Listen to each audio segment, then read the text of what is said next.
साहित्याचा आवाज तुमच्यासाठी खास या ब्रीद वाक्यासह आपल्या सभोवतालच्या चालू साहित्यिक घडामोडीचा आढावा घेऊन मी दिव्या मेस्त्री आपल्या साहित्य गजर या कार्यक्रमात आपले सहर्ष स्वागत करीत आहे।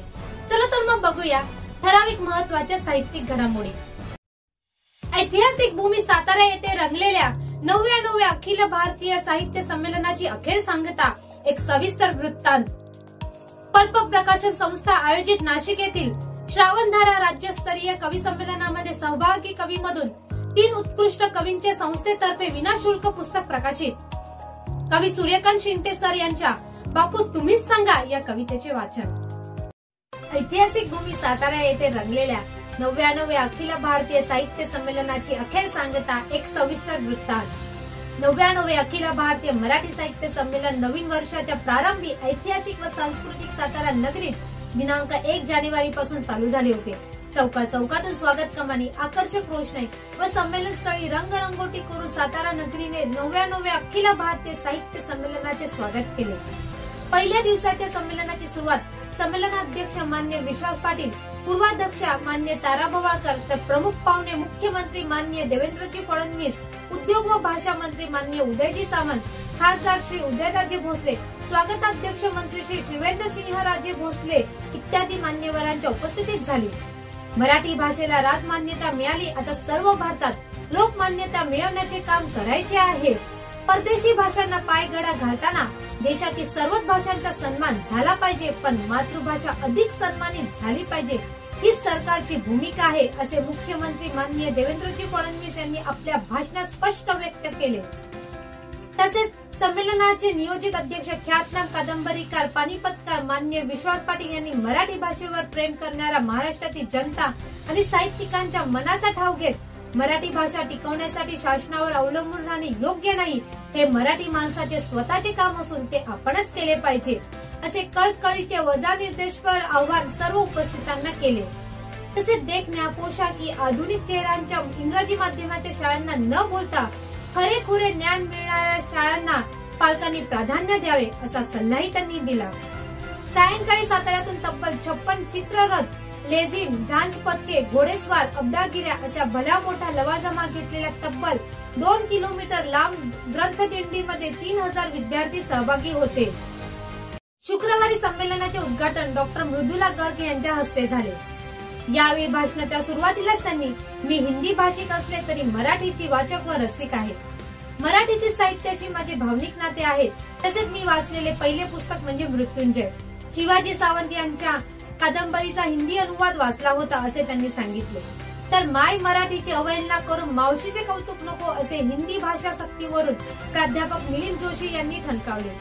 महाराष्ट्राची ओळख आणि अस्मिता ही केवळ मराठी भाषा व संस्कृतीवर टिकून आहे, असे स्पष्ट मत त्यांनी मांडले। यासाठी संमेलनाचे कार्याध्यक्ष विनोद कुलकर्णी, सातारा जिल्हा बँकेचे अध्यक्ष व खासदार नितीन पाटील, उपाध्यक्ष अनिल देसाई, संचालक प्रभाकर घागरे, प्रदीप विधाते, सुनील खत्री, राजेंद्र राजपुरे आदी मान्यवर उपस्थित होते। तसेच या सोहळ्यात जयवंत गुलर, नम जोशी, डॉक्टर नलिनी महाडिक, महवी कोल्हटकर, संभाजीराव पाटणे, रवींद्र बेडकिहाळ, सतीश कुलकर्णी, वी ना लांडगे, प्राचार्य रमणलाल शहा, पुरुषोत्तम शेठ, डॉक्टर शरद अभ्यंकर, शैलजा दाते, ऍडव्होकेट डी.व्ही. देशपांडे, डॉक्टर दिलीप पटवर्धन, श्याम मुरके आदींचा सन्मान करण्यात आला। साहित्य संमेलनाच्या मुख्य व्यासपीठावर तब्बल 4 तास सुरू राहिलेल्या निमंत्रितांच्या कवी संमेलनाने विनोद, विद्रोह, संवेदना आणि संघर्ष याचे प्रभावी दर्शन घडवले। समाजात विचारभ्रष्टता केवळ महाराष्ट्रातच नाही तर जागतिक स्तरावर पसरली आहे। राजकीय स्वार्थासाठी जातीच्या भिंती उभ्या केल्या जात असून विचारभ्रष्टतेचे मूळ राजकीय आणि शैक्षणिक धोरणात आहे, अशी खंत आजच्या मराठी समाजाची विचारभ्रष्टता आणि वैचारिक साहित्याची निर्मिती या परिसंवादातील सहभागी विचारवंतांनी व्यक्त केली। प्रशांत कदम यांनी संवादक तर लोकमतचे वृत्त संपादक हनुमंत पाटील यांनी निवेदन म्हणून भूमिका बजावली। बदलत्या ग्रामीण वास्तव्याचे चित्रण आजच्या मराठी साहित्यात का दिसत नाही या विषयावर देखील परिसंवाद झाला। यावेळी अध्यक्षस्थानी निवृत्त पोलीस अधिकारी व साहित्य अभ्यासक भूषण कुमार उपाध्याय होते। यात चंद्रकांत दळवी, श्रीकांत पाटील, भगवान काळे, चांगदेव काळे, लोकमत नागपूरचे वृत्त संपादक राजेश शेगोकार यांनी भाग घेतला। हरीश पाटणे यांनी निवेदन केले. डॉक्टर राजेंद्र माने, सदानंद देशमुख, अभिराम भडकमकर आदी मान्यवर उपस्थित होते. अखिल भारतीय मराठी साहित्य संमेलनाच्या प्राचार्य शिवाजीराव भोसले प्रकाशक कट्ट्यावर रविवारी शेवटच्या दिवशी मान्यवरांच्या हस्ते सुमारे 100हून अधिक पुस्तकाचे प्रकाशन झाले. अतिशय वैविध्यपूर्ण असे अंतरंग असलेले अखिल भारतीय मराठी साहित्य संमेलन अनेक गोष्टींनी वैशिष्ट्यपूर्ण ठरले. या संमेलनामध्ये जवळपास 8,72,00,000 रुपयांची पुस्तके विक्री झाली. पुस्तकांचा आणि पुस्तक खरेदीसाठी येणाऱ्या साहित्य रसिकासह ग्रंथदालने त्यातील साहित्याचा तब्बल 40 कोटीचा विमा उतरवण्यात आल्याची माहिती महाराष्ट्र साहित्य परिषदेचे अध्यक्ष प्राध्यापक मिलिंद जोशी यांनी दिली. रविवारी झालेल्या समारोप सत्रात प्रमुख पाहुणे आणि ज्ञानपीठ पुरस्कार प्राप्त ज्येष्ठ साहित्यिक माननीय श्री रघुवीर चौधरी यांचा सन्मान करण्यात आला. राज्यातील प्रत्येक बस स्थानक आणि नगरपालिका इमारतीत 50% सवलतीत गाळा व दुकान उपलब्ध करून देण्यात येईल असे उपमुख्यमंत्री माननीय श्री एकनाथजी शिंदे यांनी सांगितले. तसेच महाराष्ट्रात हिंदी सक्तीचे होणार नाही आणि मराठी भाषेचाच सन्मान वाढवला जाईल या मुख्यमंत्री माननीय देवेंद्रजी फडणवीस यांच्या म्हणण्याला त्यांनी दुजोरा दिला. समारोपाच्या दिवशी ज्येष्ठ साहित्यिक व लोक कलावंत श्री अण्णाभाऊ साठे यांना भारतरत्न पुरस्कार देण्यात यावा. राज्यातील मराठी माध्यमाच्या शाळा बंद करण्याचा निर्णय तातडीने थांबवावा. मराठीला ज्ञानभाषा बनवण्यासाठी आंतरराष्ट्रीय मराठी विद्यापीठ स्थापन करावे. 12वी पर्यंत मराठी विषय सक्तीचा करावा.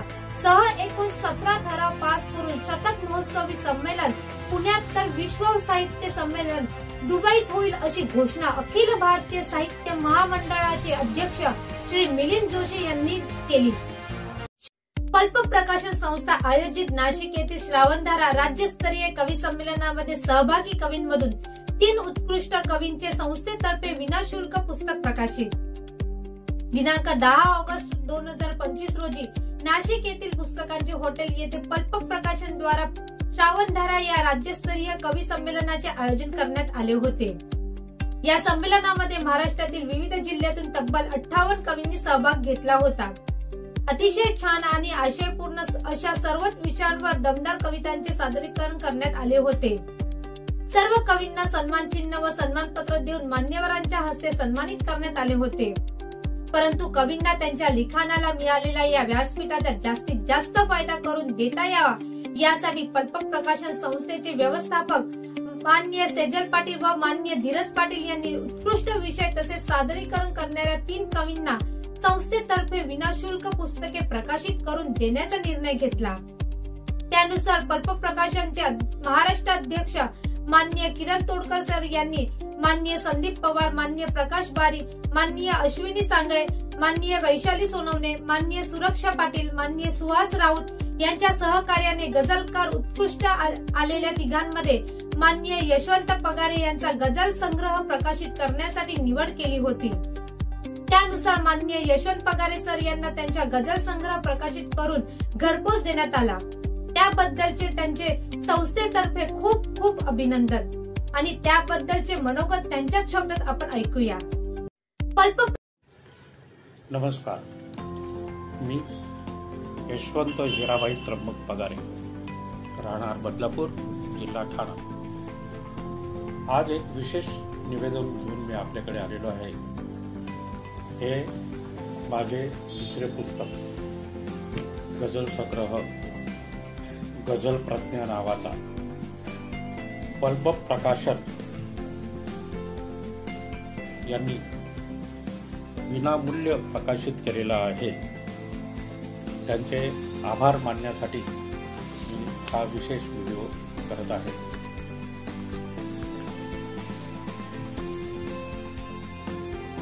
नाशिक येथे आजीबाईचे हॉटेल या ठिकाणी दिनांक 10/8/25 रोजी पल्प प्रकाशन यांचा एक कार्यक्रम झाला होता. त्या कार्यक्रमामध्ये गझलकार कवी म्हणून मी आमंत्रित होतो. एकूण 58 लोक तिथे हजर होते कविता सादर करण्यासाठी. या सर्व 58 लोकांमधून पल्प प्रकाशन यांनी माझी निवड करून माझा गझल संग्रह विनामूल्य प्रकाशित करण्याची इच्छा प्रदर्शित केली. मला फोन केला. तसं तर हल्लीच्या काळामध्ये कोणतेही पुस्तक विनामूल्य प्रकाशित होत नाही, कोणताही प्रकाशक करत नाही. परंतु पल्लव प्रकाशन यांनी फार मोठं मन दाखवून माझा गझल संग्रह प्रकाशित करण्याची इच्छा प्रदर्शित केली आणि आज ती प्रत्यक्षात उतरलेली आहे. या कामी पल्लव प्रकाशनच्या सौ लीना पाटील कार्यकारी अधिकारी, माननीय Sejal Patil director, Dhiraj Patil operating officer, Shri Kiran Todkar Maharashtra अध्यक्ष आणि इतर सर्व संबंधित मान्यवर यांचा मी खूप खूप आभारी आहे.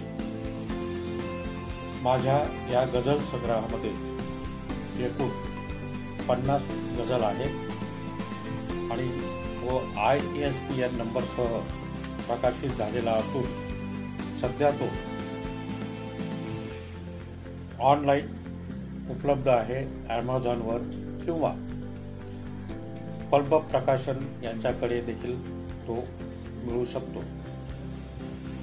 ह्याद्वारे मी एक विनंती करेन की सर्व रसिक प्रेक्षकांनी हा गझल संग्रह पल्लव प्रकाशन यांच्याकडून अथवा Amazon यांच्याकडून खरेदी करून त्याचं वाचन करावं. मला व प्रकाशन संस्थेला त्याचा अभिप्राय कळवावा अशी मी याद्वारे आपणास नम्र विनंती करत आहे. धन्यवाद. कवी सूर्यकांत शिंगटे सरांची बापू तुम्हीच सांगा ही कविता आज आपण ऐकणार आहोत. ऐकूयात ही त्यांची कविता. बापू तुम्हीच सांगा, कित्येक उंदरे खाऊन सुद्धा मांजरे पाय पुसतात मिशीला. बापू तुम्हीच एकदा ठासून सांगा, रघुपती राजाराम कशाला. तुम्हीच सांगा खरं खरं बापू, आम्ही केस गुदरायची कुणावर. तुम्हीच सांगा खरं खरं बापू, आम्ही केस गुदरायची कुणावर. न्याय देणाराही खुश असतो सत्ताधाऱ्याच्या गोड गाण्यावर. अन्याय भ्रष्टाचारासाठी बापू तुमचा अन्न त्याग राजघाटावर.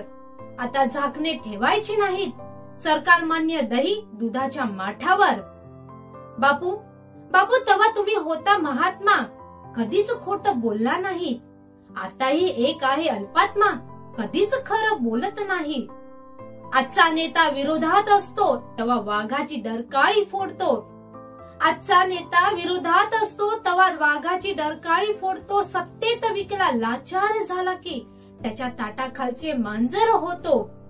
बापू बापू कोण म्हणतं तुम्ही मवाळवादातून स्वातंत्र्य मिळवले. बापू कोण म्हणते तुम्ही मवाळवादातून स्वातंत्र्य मिळवले.